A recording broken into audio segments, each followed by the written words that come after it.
Hi, this is Chase Utley, and this is the Phillies Show. Hi,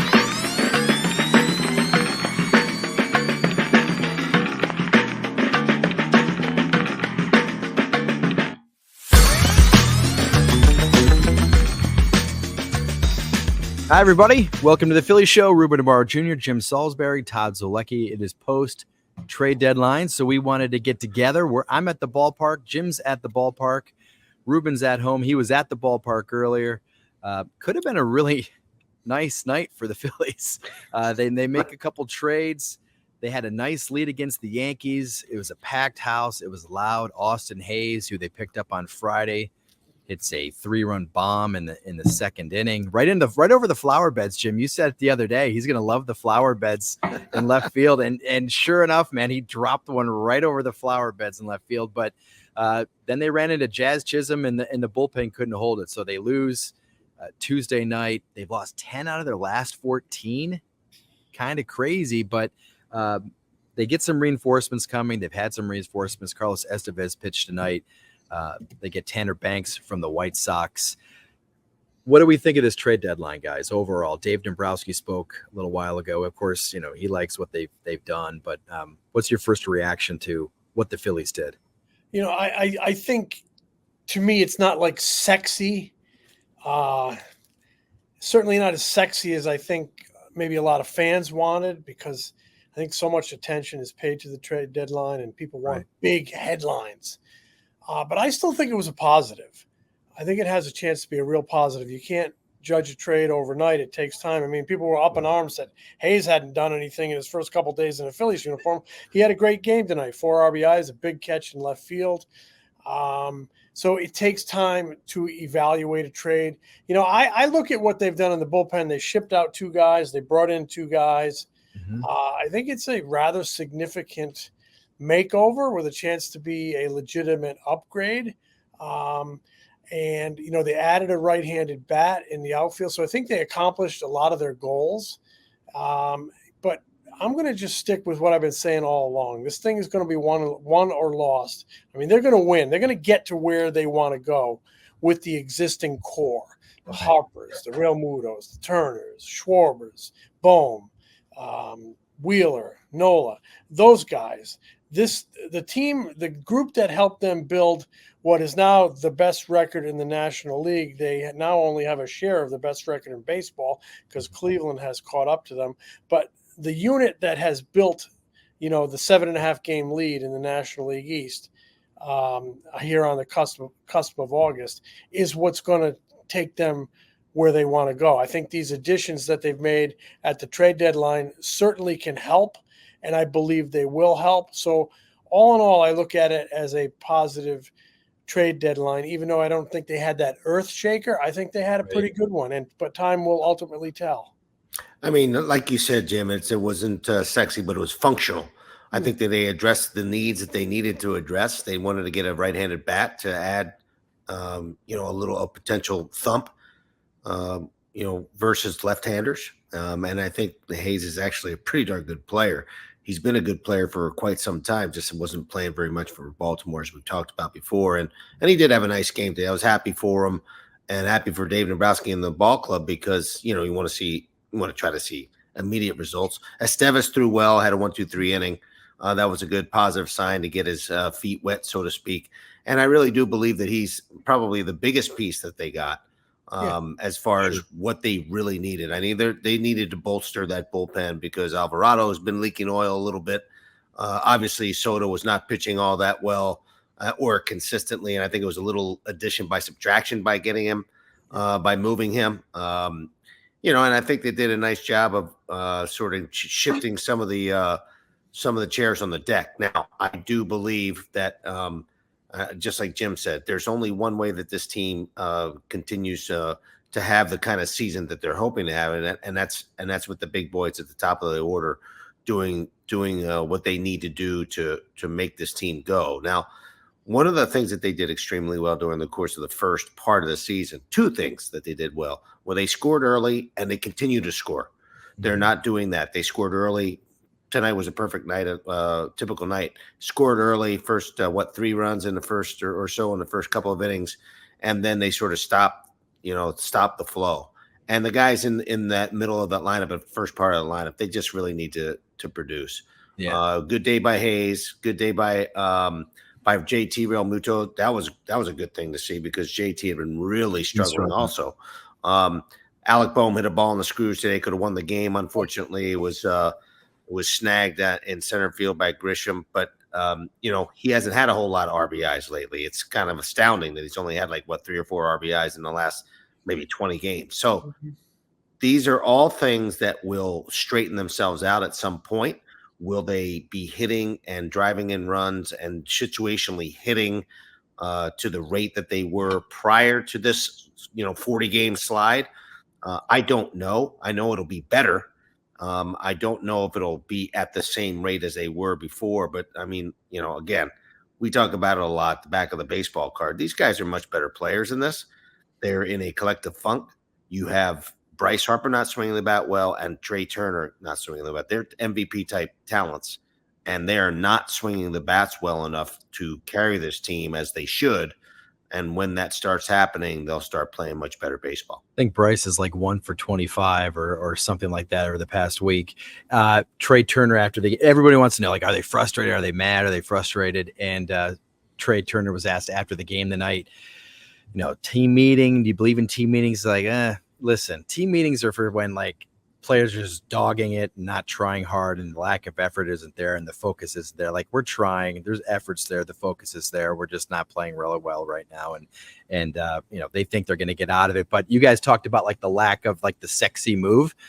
Talking into some people in the press box tonight, who was there wasn't one bat move? I mean, okay, so let's make the argument. Who was the biggest bat move? Is it Paredes? The third baseman from the Rays that got sent to the Cubs? Was it Randy Arozarena? Yeah. Probably Randy Arozarena, right? That's the biggest. He's hitting the 200. He's hitting 210 or something. He's been hot lately. He's been picking up lately. But exactly. Tanner Scott was a big move. Tanner Scott was a big move, and that was a big payment. But as huge far as, payment. But again, Tanner Scott, I mean, he became a pretty good closer, and he's throwing the ball extremely well, but he's doing it in Miami, man. You just don't know how he's going to. I mean, it's a great move because he's throwing the ball well, and he's obviously developed, but he has not dominated until really this year, and part of last year, he's really picked it up. But you're giving up a lot. I mean, what did they give up? 4 or 5 of their top 6 prospects, and I believe is he a rental? I think Is he a rental? Is he under control? I think he's a rental. Yeah, I think he is a rental. Yes. And you're giving up four guys like that. Kyle Finnegan's under control, I believe. Yeah. Yeah, I think that Tanner Scott is actually a rental, but I don't quote me on that because I do not. I'm not positive. But that said, I mean that's a huge give to get him. And listen, he'll do well for them because they really bolstered that bullpen. They got a hell of a bullpen now with Adam Suarez and Scott back there in San Diego. But that said, I just don't know if there's that blockbuster guy that's out there, that Cy Young Award. There's no Verlanders being moved. There's no Cliff Lees. There's no Roy Halladay's. There's no Blake Snell wasn't moved. The Blake Snells of the world and, those big names. Corbin Burge could have been traded last year, wasn't traded. There's a lot of big moves that there's no Juan Soto's. And so, that's, because that's what the Phillies, I think most Phillies fans were hoping for, that big, sexy move, but there really wasn't one out there. Garrett Crochet, Luis Robert Jr., neither of them were traded. The Phillies were, the White Sox were looking for something big from the Phillies for Garrett Crochet. It was like starting with Andrew Painter or Aiden Miller, and I don't think the Phillies were interested in that, right? So especially for a guy who doesn't, I guess he wanted to dictate how many innings he wanted to pitch. And he wanted to protect himself a little bit in the postseason. I don't think that. The fact that the Phillies were, and the Phillies, Dave Nabrowski, they do their homework. They're smart people. The fact that they were even interested in Crochet and I'm sure had talks, with the White Sox about him, tells me they must have done some due diligence and some homework, thinking they could have gotten creative and found a way to get him through the remainder of the season and be available in October if they had been able to consummate a deal. It just makes me think that that was probably being a reliever if they could have pulled it off. I do think they were keeping tabs on him right until the end. I think it was probably also overblown. Ken Rosenthal on the Fair Territory podcast, I was listening on the drive home last night. Forgot to mention at the top, we're part of the Foul Territory Network now. But I was listening to Fair Territory last night, and he made a great point, which is if this hadn't gotten out publicly, that whatever team had acquired Garrett Crochet, they would have figured something out. Because think of it, right? What the asking price for Garrett Crochet would have been astronomical. Enormous. So you get this guy, and think about it, Ruben. If you had gotten Garrett Crochet, you're not going to go, we're going to run you into the ground. You have to protect that asset as much as you possibly can. So if Garrett's like, hey, I'm concerned, I don't know how I'm going to go up, they probably get together and they figure it out.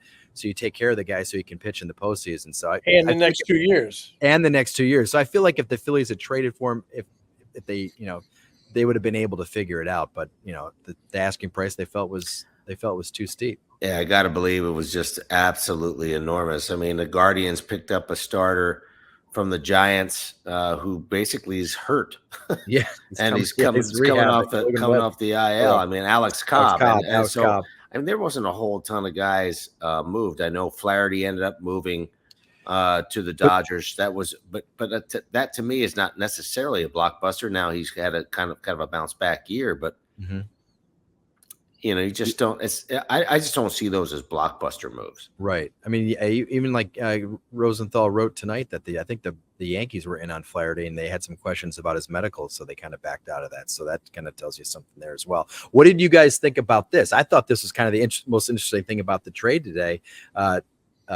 You get the lefty from the White Sox and you trade Gregory Soto to kind of, you move one guy in addition by subtraction. I thought that was, Tanner Banks, really good against lefties. He's not maybe as wild as Gregory Soto. I think the Phillies just kind of lost faith in Soto and they were looking to find somebody to replace him with. And I also think Soto was unhappy with his role. If you have an unhappy camper down there, you add that to the list of reasons why it might be time to say goodbye. On top of the fact he hasn't performed, you wanted a chance to pitch late in the game, high leverage. You got one. He didn't grab it.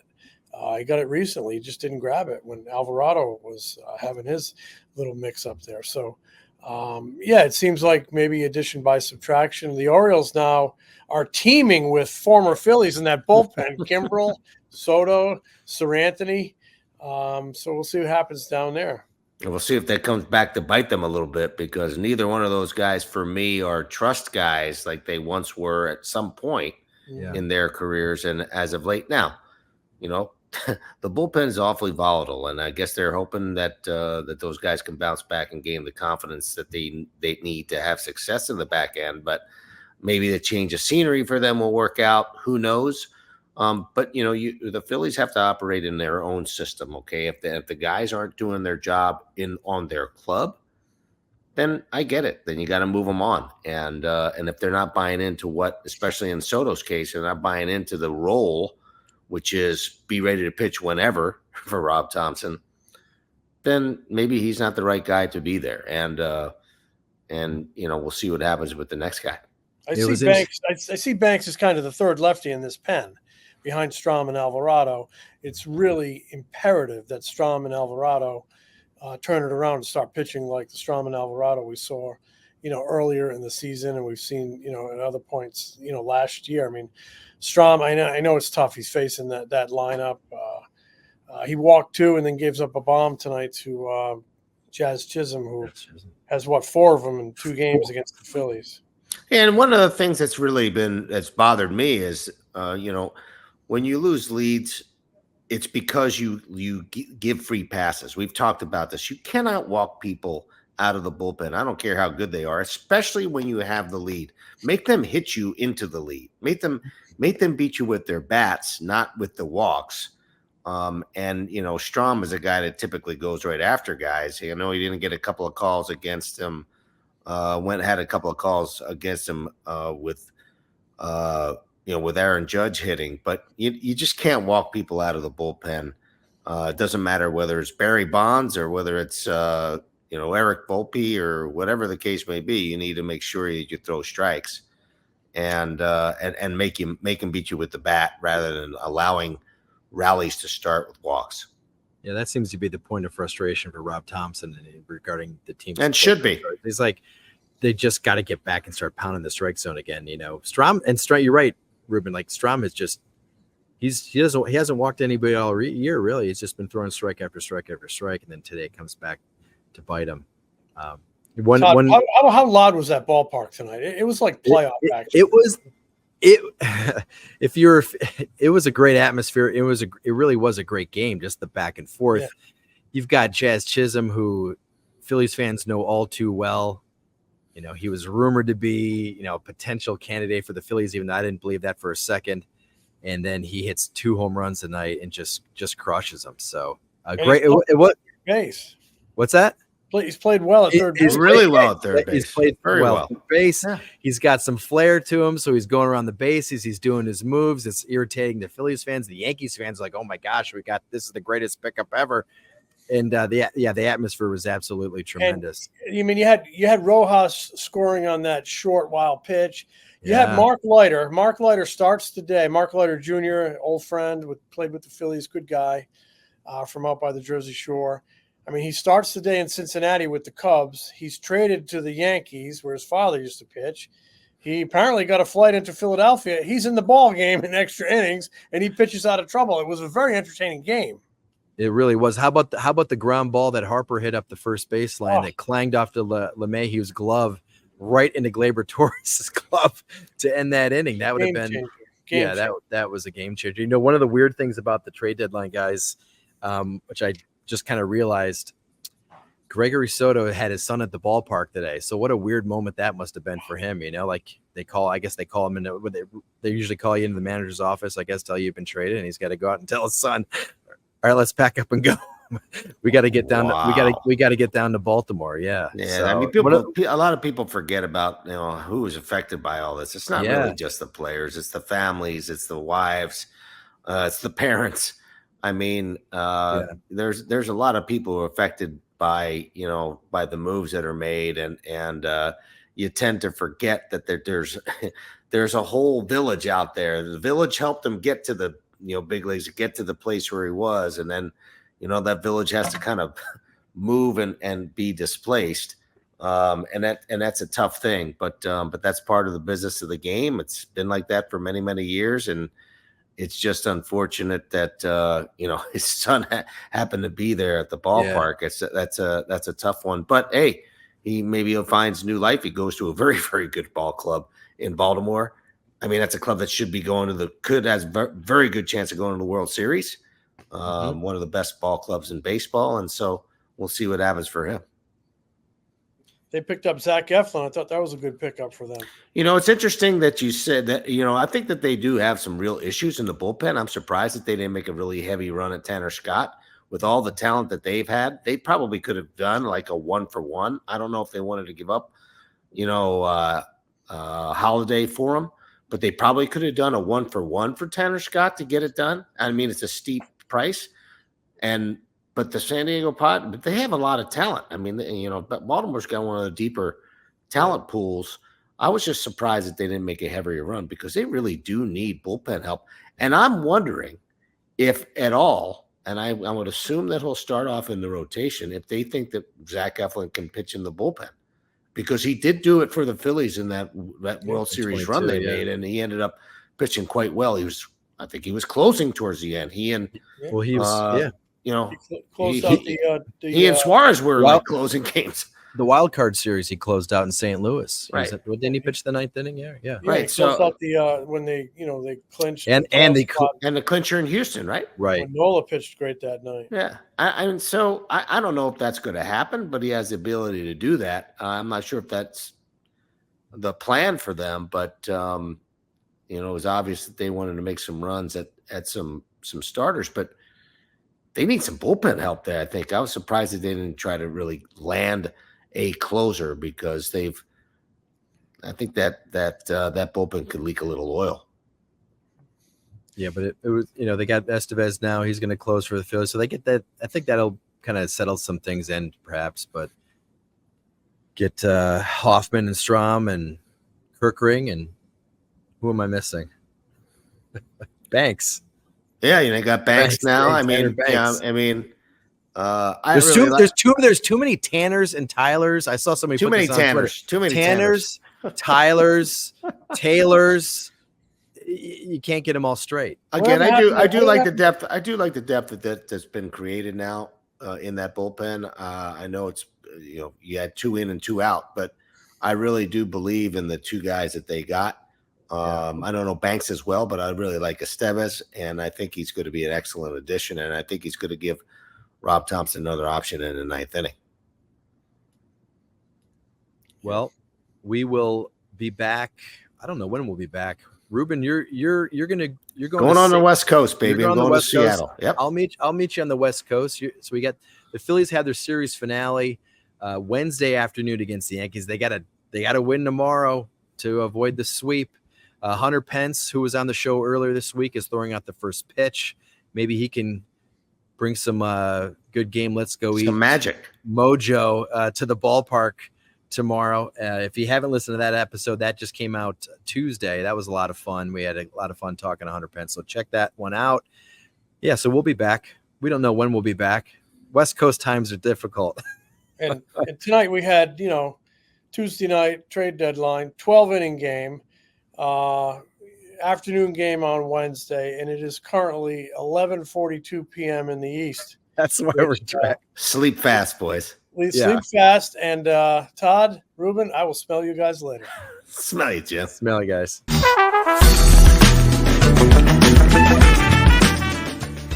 This is The Phillies Show. If you haven't already, please subscribe to The Phillies Show wherever you get your podcasts. You can also watch us on our YouTube channel. If you like what we do, give us a review. Tell a friend. Catch Ruben, Jim, and me on Phillies Nation TV, presented by Valley Forge Tourism. New episodes air an hour before every Saturday Phillies game on NBC Sports Philadelphia. Replays air throughout the week and on PhilliesNation.com. Get more of Ruben's analysis during, before, and after Phillies games on NBC Sports Philadelphia, on the Sports Radio 94 WIP Morning Show, and MLB Network. Read Jim at the All City Network at allphly.com. Find more of me at MLB.com, the Phillies Beat newsletter, and occasionally on MLB Network.